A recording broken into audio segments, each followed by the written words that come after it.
You shouldn't have to explain in detail to anyone why you're taking a mental health day or why you're taking the day off. If you're working for a corporation like that, it's either time to change the culture or change the job. For entrepreneurs, I think that we can also tend to get caught up and be the worst bosses we could ever work for. And we end up working, instead of working a 40-hour week, we'll work an 80-hour week. Welcome to Latinx in Power, a podcast hosted by Thaisa Fernandes.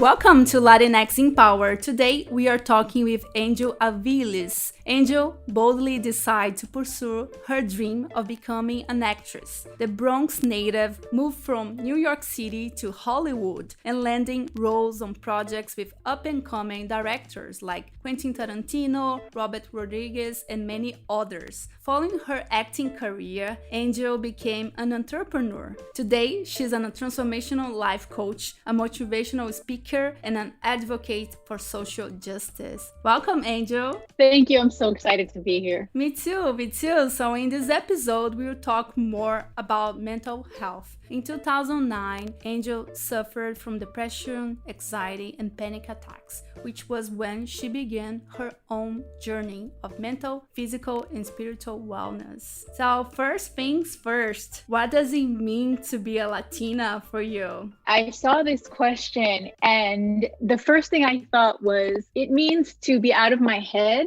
and to really be more about what it feels like. I want to talk about what it feels like, which is a warmth. I feel it in my chest. I feel it in my belly. I feel it in my spine. There's a sense of strength and warmth and comfort, nostalgia. Really, I think the one word I can think of is a Spanish word, and it's ser, which is to be. Mm-hmm. And I simply am what I am. When I think of the word, automatically visions and sounds of growing up and colors and tones and smells come to mind. And all of it is Latino, Latina, Latinx to me. That's beautiful. I like that a lot. And we can be whatever we want. And the sense of ser, of being, is different from anyone. Just beautiful. I love that. I like it too, because I really think it's important for us to honor our own experience. This is part of mental wellness to me. Honoring our own experience means that we do a lot less comparison and more being in touch with our own selves as we occupy our internal space and also as we navigate our external world. That's awesome. I'm feeling that I'm going to learn a lot today. I'm really excited.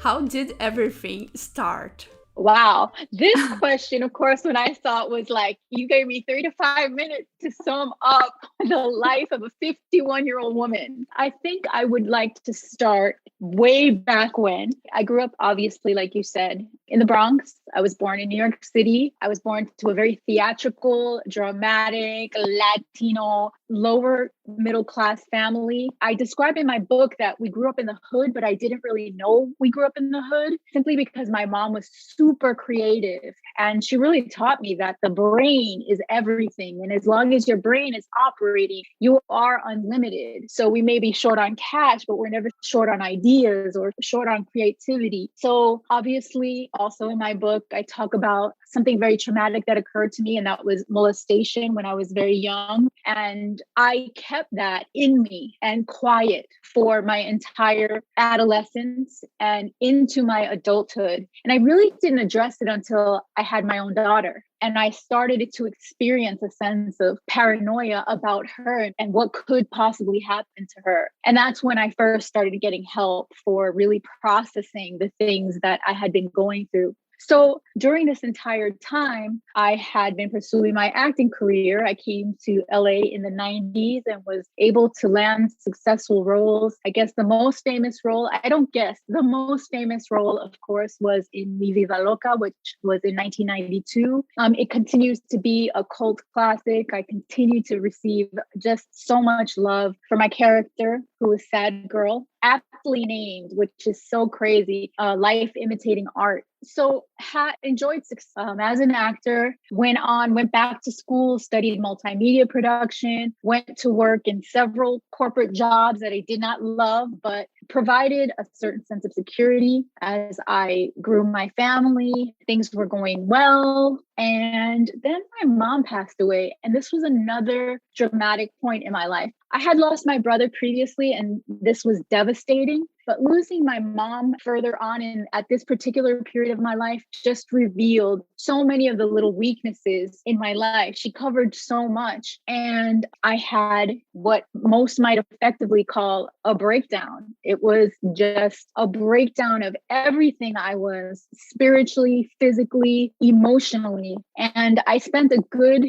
deal of time for about a year in 2008 crying in my closet and really wondering what I was doing on the planet. In 2009, I started to recognize that my kids were watching me through this process and I didn't want to be that for them. And also I recognized something inside of me wanted something more, wanted to survive, knew that I needed to get out of this. And I just started consuming everything I could. I started hiring coaches and gurus and doctors and all kinds of professionals and curanderas. Like I pursued my mental wellness and my physical wellness with a fire and a passion like nothing I had ever done before. And I started documenting my journey. I started blogging about it. I started talking about it. I started sharing what I was going through and all of the ways that I was evolving, and people started responding to it. There were very few brown people on there. There were no Latinx people really, at least at that level, talking about these things like in social media. And out of that experience grew a very organic coaching business, a coaching practice where I primarily worked with women just like me, women who were transitioning in life and women who were servants and men too. I actually don't coach a lot of men, but I coach unicorn men. I coach the unicorns. And so I just started sharing what I was learning. And it's been a 10-year ride.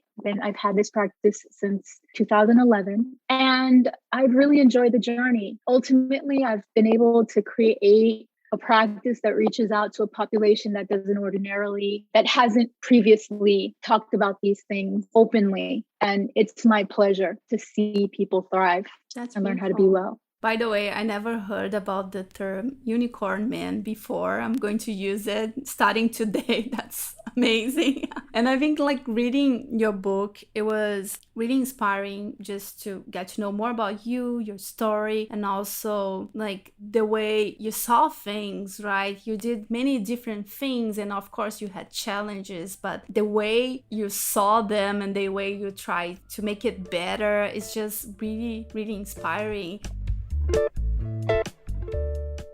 You touched in another point that I think is really important to talk more about, and I'm curious to know your opinion about it. Why do you think our community doesn't prioritize our mental health? I think one of the things that we deal with as a community is stigma. Previously, we haven't had a lot of representation in the mental health industry. And so I think there's a lot of cultural relevancy that's been missing, and we haven't felt comfortable. So we haven't been able to maybe go out there and be treated for these things. Obviously, as a country, we're not doing great in terms of mental health. We have a long way to go in terms of mental health for everyone. And I think COVID-19 really revealed how much more work we all have to do, particularly in the Latinx community. I'm seeing many more therapists and doctors come out and talk about their experiences. You know, obviously diversity, equity, and inclusion matter, especially in mental health. So in the end, I think that we will see some real progress in this area, but I think that it's been cultural, it's been economic, because it's also been super expensive to hire a great therapist. As more opportunities and options become available, I think we'll actually be able to stop the stigma and get the help that we need on a broader level. Yeah, I hope so. That's amazing. What exactly is a mental health day? There's actually a global mental health day, which takes place on October 10th, and it's World Mental Health Day. And I think it's most important to understand that a person doesn't need to have a mental illness to take a mental health day. A mental health day means simply you are taking time off from the stresses in your life. I always encourage people not to take a mental health day and then run a bunch of errands, just to get things off their plate. I think that mental health really, it matters to be present. It matters to rest. It matters to actually add pleasure and really, really take that time to decompress and de-stress. So I also want to mention this, that it's really important for employees in particular. I'm going to say two things. Employees to recognize, their handbook and look for their benefits, because employers should be legitimizing and offering mental health days. You shouldn't have to explain in detail to anyone why you're taking a mental health day or why you're taking the day off. If you're working for a corporation like that, it's either trying to change the culture or change the job. For entrepreneurs, I think that we can also tend to get caught up and be the worst bosses we could ever work for. And we end up working, instead of working a 40-hour week, we'll work an 80-hour week, and we will miss the opportunity to take a mental health day as well. But essentially, it's really taking stock of where you are in your mental, physical, and emotional health and determining that you are worth the rest. Yeah, I like that you give more context to that. I think I only learned about that when I moved to the US. I don't know if it is a thing in Brazil. And I also recognize the importance of managers taking advantage of the mental health day and also helping to normalize that, right? And as you said, without giving an explanation, just using the time, not to run errands, but to use it for have fun or do other things that will make you feel good, right? Yes, thinking about how to connect to what makes you decompress and stress less. This is really, really paramount in taking care of yourself and your wellness. Mm-hmm. Yeah, it's a good reminder for me as well, especially like days off. I think last year as well, we tend to just do things that you're like waiting for a long time, run like errands, which is great as well, but it's also the importance of taking care of your body, your mind. It's so important. And I feel that our community, we don't talk about it. I think we are so used to hustle, and maybe sometimes we don't even feel that we deserve a day off or have fun. I think especially now, that is a big thing that I work on with my clients, is this idea of working like sort of living in a meritocracy. The harder you work, the more rewards you'll get. You'll rest when you're dead. I've heard that before, and I think that it's literally killing us. There's nothing wrong with working. We should work with pleasure. We should work because we need to live, and that's true. But what the quality of life exchange is really, really matters. Relationships matter. Your relationship with yourself, your relationship with the people that you're surrounded by, your relationship with the planet, your relationship with money, all of this, there needs to be a perspective and an overall balance to how, again, navigate your entire experience here. Mm-hmm, absolutely. And I understand that sometimes it might also be a process where you first get to know more about yourself and your body and what your mind and body needs, that it might take some time for some of us. So I'm just curious, how do you know when you need a mental health day? I think you nailed it. And the one thing I want to say is that we're constantly evolving.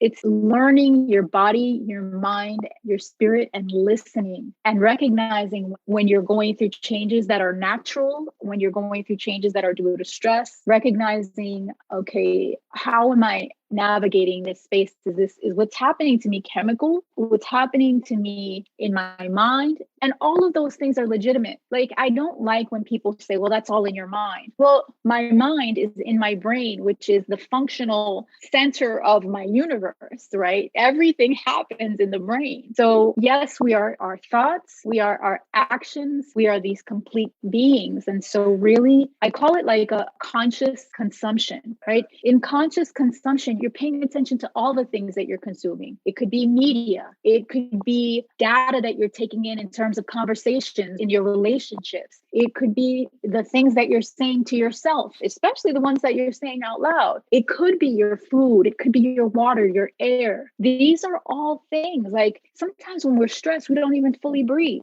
That's why one of the first chapters in my book is about breathing, because one of the things I recognized that was one of the number one contributors to my stress is that I wasn't giving myself full permission to breathe. And this is why when you become accelerated, right, your breath is shallow, you get higher in your octaves, you start to generate this level of stress. And you can see it, right? As I begin to physically show you what it looks like to be stressed, you feel that. You can feel that the breath stops here. So even taking a moment to just quiet down and breathe deeply and meditate. Meditating doesn't necessarily mean you're going to live on a mountain. It means just giving yourself time to be quiet, to recognize the signs that your body, mind, and spirit are saying, are showing.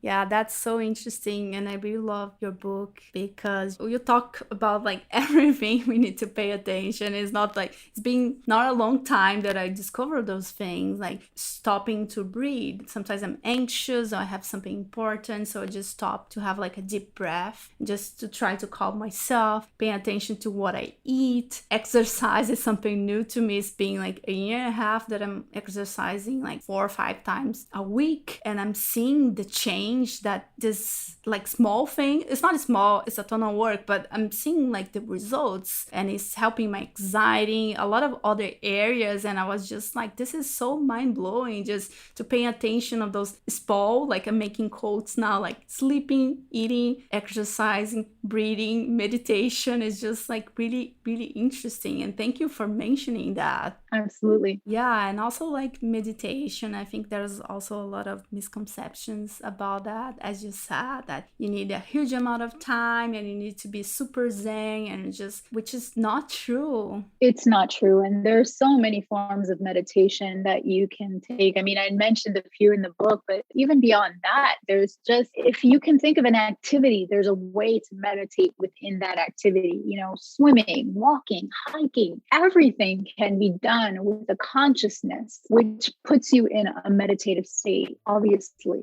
right? It's just this constant connection to the quiet that lives within you.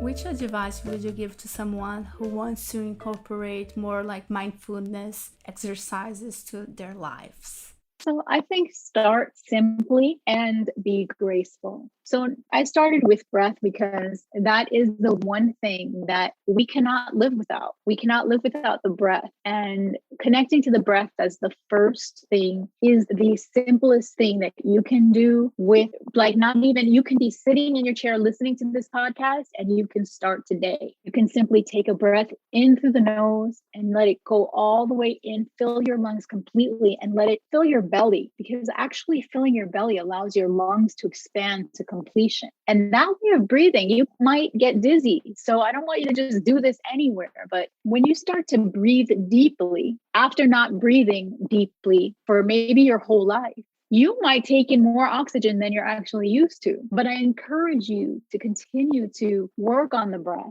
and allow it to become a part of your overall system conditioning, right? Because part of the function, we need oxygen for every single activity in our lives, for our metabolism, for our respiration, every system in our body relies on oxygen. So that would be my first thing, because it's also, if I tell you not to focus on the breath, it becomes impossible not to, right? So it doesn't have to be, you don't have to eliminate all thoughts, or we don't have to be that complex. You can introduce mantras, and you can introduce chanting, and you can introduce silence, bells, bowls. It can be a beautiful extended wellness experience. But if you're new, simply taking in the breath and letting it go into your belly and then releasing it through the mouth, that one thing allows you to relax your nervous system, and it can begin a world of wellness and benefits. That's beautiful. Awesome. Thank you for sharing. How we can better help others. I imagine there's a lot of people who is listening to us that might be wondering how we can better help. We are living in a pandemic. There's a lot going on. So I'm curious to hear your thoughts about it. So the number one way that you can help someone else is to be well yourself. Be an example of wellness. And in doing that, you become a demonstration of what it looks like to shamelessly live in the space that you're in, which may not be happy all the time. Maybe you allow yourself to cry, allow yourself to be angry, allow yourself to experience your emotions, allow yourself to monitor how you're taking in information and processing that information. Make the observation about yourself, whether what you're feeling may not be normal, and maybe I should go see a therapist or a doctor. I'm a coach. I'm not a therapist or a doctor. And I do an assessment with my clients because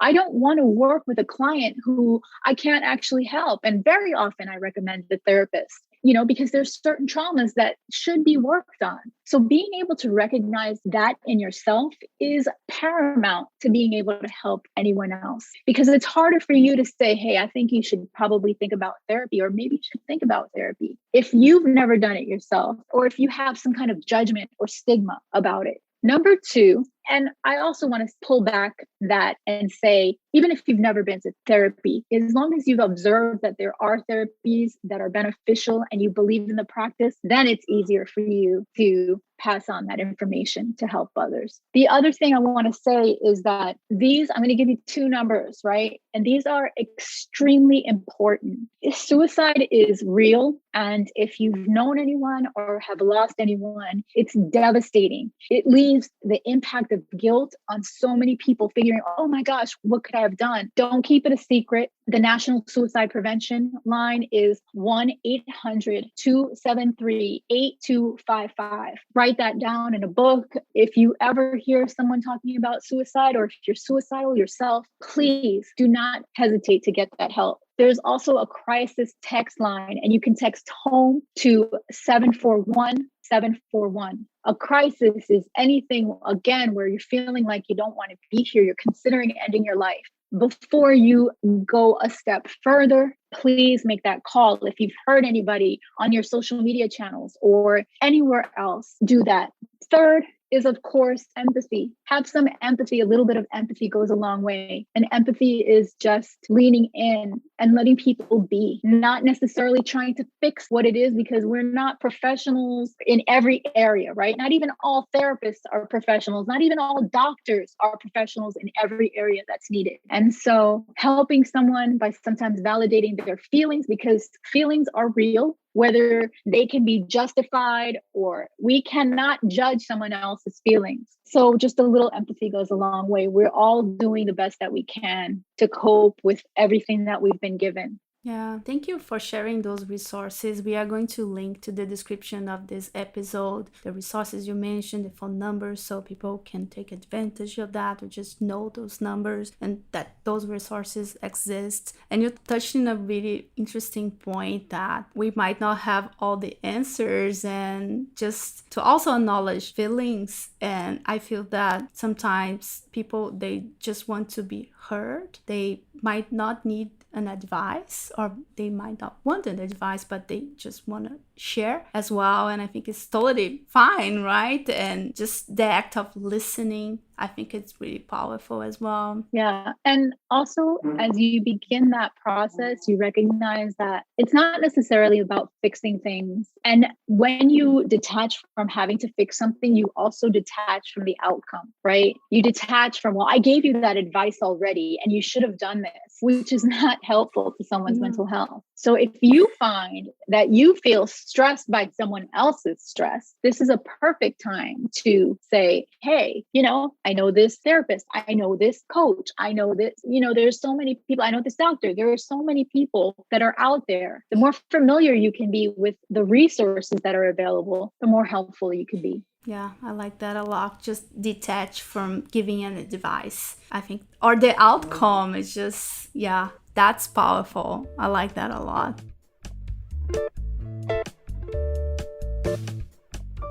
Yeah, do you want to talk more about your book as well? We are also going to link to the description of this episode, and I just read yesterday, so I'm really excited to be talking more about it as well. The book was 10 years in the making. So, from a perspective of a person who is a creative, I would like to encourage anyone out there that if you feel the itch to do something very similar to you decided that you were going to make this podcast and it was going to be a gift to yourself, a gift to your younger self, which is a beautiful thought. Same thing for any of you who have been journaling or writing and really feel that you want to create a book. I wrote a book, I self-published it. It's been phenomenal, and I'm so grateful that I did it. It took me 10 years. I had a lot of things to get over, but I'm grateful that I finished it and that it's begun to help so many people to begin their journey to really loving themselves. So I want to encourage you, authors out there, you aspiring creatives, you podcasters, you actors, give yourself permission to create. Being creative is a very important part of the overall wellness process. I believe that creativity is something that's magical, right? In various philosophies, we are created in the vision of the creator. And so the creator creates. And so we also have this urge to create. So why not fuel that? Yeah, absolutely. And if you're looking for permission, we are both giving you permission to do whatever you want, right?